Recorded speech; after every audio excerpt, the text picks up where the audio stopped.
Bonjour Jean-Philippe. Bonjour Arnaud. Donc, j'ai suivi un petit peu tout ce que tu disais sur l'énéagramme et je me suis un peu documenté. Et si j'ai bien compris, l'énéagramme, c'est surtout un outil psychologique. Pas que, pas que. Effectivement, l'énéagramme, tu as cette dimension, parce qu'on l'aborde souvent par le pourquoi, le comment, on essaie d'expliquer à travers le centre mental, mais il ne faut pas oublier que l'énéagramme parle de nos trois centres. Donc c'est aussi un outil émotionnel et c'est aussi un outil corporel. Et tout est lié. C'est-à-dire qu'une compulsion, ce n'est pas... Alors, on essaye de l'expliquer par... souvent, j'évite à tout prix quelque chose et on décompose des lois de cause à effet, de ce qui se passe dans la tête. Mais ça se passe aussi dans le corps. C'est-à-dire que c'est même plus fort que ça, l'un entretient l'autre. C'est-à-dire que quand tu vas avoir un flux dominant, une compulsion forte quelque part, il va y avoir des conséquences corporelles. Et ces conséquences corporelles, alors où est la poule et où est l'œuf, c'est la fameuse question, mais on va le prendre comme ça, ces conséquences corporelles vont, j'ai posé une assise, une fondation qui permet à la partie psychologique de perdurer. Donc ça peut être une très très bonne clé aussi pour interrompre le pattern, interrompre la transe. On peut interrompre la transe par une prise de conscience mentale, on peut l'interrompre par un travail sur sa posture. Et c'est très, très, très caractéristique. Et c'est une autre porte d'entrée qui marche très bien, qui nous prouve à quel point l'énéagramme, ce n'est pas que le mental, c'est le mental, l'émotionnel et l'instinctif et le corps. D'accord. Et donc, est-ce que tu pourrais m'expliquer ce que ça pourrait donner avec tel ou tel profil, le 1, le 2, Oui, le 3? on peut balayer rapidement, hein. Après on ne va pas être exhaustif, mais juste pour te permettre de situer. Prenons l'exemple du 1, par exemple, d'une compulsion dans le 1, j'évite les erreurs. Quelqu'un qui fait du 1 contient la colère. Donc j'en avais déjà parlé, très caractéristique, les mâchoires qui se serrent pour contenir la colère, les épaules qui se crispent. Donc on a quelqu'un qui est dans des rigidités ici, qui est dans une mâchoire serrée, et l'un va avec l'autre. Et parce que les mâchoires sont serrées, je donne prise à cette compulsion. J'ai peur de me mettre en colère. On sent comme la boucle se crée. Quelqu'un qui fait du 1, qui se rend compte à un moment donné que ce 1 est trop fort, ou quelqu'un s'en rend compte pour lui, faites-lui lâcher les mâchoires. Vous allez voir que tout d'un coup, c'est bouf, comme si tout le système, toute la boucle systémique perdait son point d'assise et plof, les choses tombent toutes seules. Donc on voit là, ici, le 1, ça pourrait être ça. Si on continue, qu'on essaie de faire un petit tour d'horizon comme ça, qu'est-ce qui se passe avec du 2, par exemple? Le 2 est centré sur l'autre. Tellement centré sur l'autre que tu t'amuseras à regarder, avec beaucoup de bienveillance bien sûr, mais tu t'amuseras à regarder quelqu'un qui à un moment donné fait du 2, cette personne écoute l'autre, et dans l'évitement de reconnaître ses propres besoins pour mieux être au service de l'autre, tellement dans l'évitement que j'écoute l'autre, je suis tellement avec l'autre que je suis en apnée. C'est les apnées du 2, c'est très, très intéressant à observer. C'est la preuve que j'ai tellement pas de besoin, j'ai même pas besoin de respirer. C'est amusant, mais... Et on constate comme ça, dans cette mise en avant vers l'autre, que le 2 a tendance à avoir une respiration assez haute.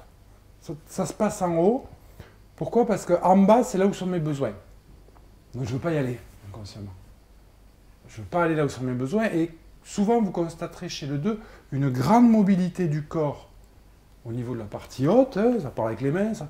Et en dessous de la ceinture, c'est immobile. Ça ne bouge pas, il n'y a pas d'énergie. Donc, une bonne clé pour le 2 qui évite de reconnaître ses besoins, c'est d'aller à la rencontre de ses besoins. Donc, c'est de leur proposer d'aller respirer avec le ventre.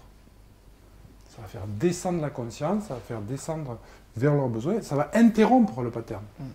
Donc là encore, on a une clé qui peut être intéressante. Alors, dans le cadre du 3, les clés sont plus complexes, mais pour faire court, ce qu'on peut dire, c'est que à un moment donné, on est dans un émotionnel, donc ça se passe ici, l'énergie est ici, et à un moment donné, il y a des tensions qui s'accumulent ici. D'où une explication possible des problèmes cardiovasculaires qu'on trouve souvent chez les 3 passé un certain âge. Bon, c'est vrai qu'il y a aussi cette suractivité, mais on a toute cette dynamique qui est ici. La première préconisation qu'on pourrait faire à quelqu'un qui fait du 3, c'est de ralentir. Parce qu'il y a cette course-poursuite, cette course en avant, et ralentir, c'est déjà un bon début. Après, il y a d'autres choses plus évoluées à faire, mais déjà ralentir, c'est pas mal. Quand on parle, et ainsi de suite, qu'est-ce qu'on pourrait citer pour le 4 ? Le 4 a tendance à replier son énergie vers lui-même. Donc, pas rare, les personnes qui font du 4 qui vous disent qu'ils ont froid pied, froid main. L'énergie fuit les extrémités. À un moment donné, clé de premier niveau pour le 4, effectivement, c'est dans cette sublimation, dans l'expression artistique, qu'on va recanaliser l'énergie vers l'extérieur. Parce qu'elle va trouver donc la recanaliser vers l'extérieur. On a un peu, mais différemment, le même problème chez le 5, d'énergie qui se replie. Chez le 4, elle va se replier sur la poitrine, ici. Chez le 5, en fait, curieusement, elle va se replier beaucoup plus bas, sur les viscères. Donc, chez le 5, des tensions, mais ce n'est pas des tensions musculaires. Ici, c'est des tensions viscérales, avec problème souvent ici à l'estomac.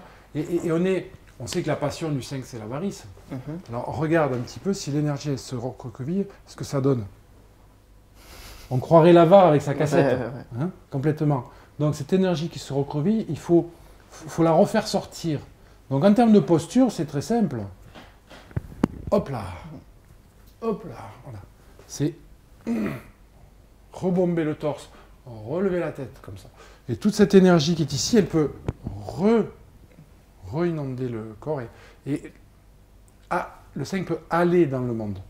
À ce moment-là, c'est ce qui est son problème. Aller dans le monde, plutôt que de se recroqueviller dans sa bulle. Donc on voit, en termes de posture, il y a des choses très très nettes qui se passent, qui sont beaucoup plus riches que ça, mais c'est juste pour te donner une idée, c'est de cet ordre-là, quoi. Alors si on veut finir la boucle, allons-y.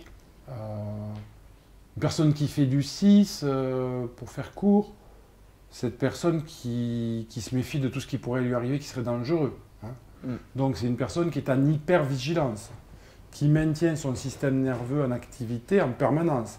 Pour ça, une des façons possibles qu'on va rencontrer, c'est l'hyperventilation. Respiration haute et courte, voire dans des modes de langage de personnes qui sont très marquées par le 6, tellement il y a cette respiration qui est particulière que quand je parle, les mots peuvent s'entrechoquer comme ça. Okay. Ça c'est quand il y a vraiment un gros stress. Mais on a cet effet-là. Donc, à un moment donné, pareil, la personne qui fait du 6, pour calmer cette hyper-réceptivité nerveuse, cette hyper-vigilance, qui ne fait que maintenir le problème, la respiration aurait intérêt à être profonde et basse. Faire redescendre les choses. Avec le 7, on est sur un phénomène inverse du 5. L'énergie, elle fuit. Elle fuit le centre. Parce que le centre, c'est là où pourrait être la souffrance. Donc, j'en veux pas. Donc, je fuis vers la périphérie. Il faut ramener l'énergie au centre. Ramener l'énergie au centre, c'est mettre... L'énergie suit la conscience. C'est mettre de la conscience sur mes sensations viscérales intérieures. Me préoccuper et m'intéresser à qu'est-ce que je suis en train de ressentir. J'ai une clé de premier niveau, mais ça marche très bien. Dans le cadre du 8, c'est intéressant, tout comme les autres d'ailleurs. C'est particulier, c'est que le 8 vit le monde extérieur comme un monde plein de dangers, une jungle, il va falloir survivre, et très réceptif aux agressions que peut envoyer l'extérieur. Et à un moment donné, le problème, c'est qu'il est dans une dynamique d'envoyer plein d'énergie vers l'extérieur. Sauf que si tu renvoies plein d'énergie vers le mur qui est là-bas, par exemple, cette énergie, elle va faire quoi? Cette énergie, elle va rebondir. Et donc, le 8 prend les rebonds de ce qu'il a envoyé et vit ces rebonds comme des agressions. Et donc, plus il va les vivre comme des agressions, plus il va, en réaction, se fabriquer une carapace pour résister à ces carapaces. Mais ces carapaces, finalement, quelque part, il se la fabrique lui-même, puisque ce ne sont jamais que les rebonds de ce qu'il envoie. Toujours est-il qu'il va créer une cuirasse musculaire, c'est-à-dire il y a des tensions musculaires chroniques souvent chez la personne qui fait du 8, des tensions qu'il va falloir apprendre à lâcher pour sortir de ce « je suis fort à tout prix », ce qui va supposer peut-être une chose qu'en général il n'aime pas trop, aller vers des massages en profondeur par exemple, ça peut être une approche, pour dissoudre ces tensions-là. C'est vrai que souvent, moi je rencontre des gens qui font du 8, tu leur parles de massage, ce qu'ils aiment bien c'est les massages, tu sais, où ça va. Puis là je montre que voilà, ça tape, mais je résiste. Non, pas ces massages-là. Des massages doux, qui vont dans la profondeur, qui vont aller dissoudre justement ces choses très tendues dans le muscle. C'est un chemin. Mais ça peut complètement travailler sur après la compulsion au niveau psychologique. Quant au 9, l'enjeu, c'est de ne pas être là. D'accord? C'est d'être dans l'oubli de soi. Donc la personne qui fait du 9 va chercher à être en sous-charge énergétique. Alors il y a des 9 qui, la vie les a dotés d'une constitution qui fait que ce n'est pas très difficile. Il y en a d'autres, manque de bol, la vie les a équipés d'une constitution où ils sont pleins d'énergie. Alors ceux-là, ils ont trouvé la solution en général. Ils se lèvent à 6 h du matin, ils font 2 heures de squash, et après ils peuvent commencer la journée. C'est-à-dire, ils commencent la journée par vider. Comme ça, après, ils sont tranquilles pour le reste de la journée. C'est un phénomène que j'ai pu constater pas mal de fois. Donc, qu'est-ce qui est caractéristique chez le 9, surtout, c'est sa respiration ventrale. Alors lui, c'est profond, c'est très ventral. Pour le rendre plus présent au monde, l'enjeu, ça va être de le faire respirer plus haut. Pour le réveiller un petit peu, pour le rendre plus présent à ce qui se passe. Ce qui est complètement l'inverse de ce qu'on proposait pour le 2. Donc c'est vrai que souvent dans l'énéagramme, on peut confondre le 2 et le 9, parce que tous les deux sont dans cette espèce d'empathie, de je fais plaisir à l'autre, mais dans des modalités très très différentes. Pour témoin, ce mode de respiration qui est complètement inversé de l'un à l'autre. Dans un cas, on est sur une dynamique émotionnelle, dans l'autre cas, on est sur une dynamique instinctive. Donc tu vois, l'énéagramme a quand même à voir avec le corps, largement. Donc là, je t'ai fait un petit tour d'horizon sur des petites notions de base, mais on peut aller très très loin aussi sur ce sujet-là. D'accord. Bah, merci beaucoup. Puis à une prochaine fois. Avec grand plaisir.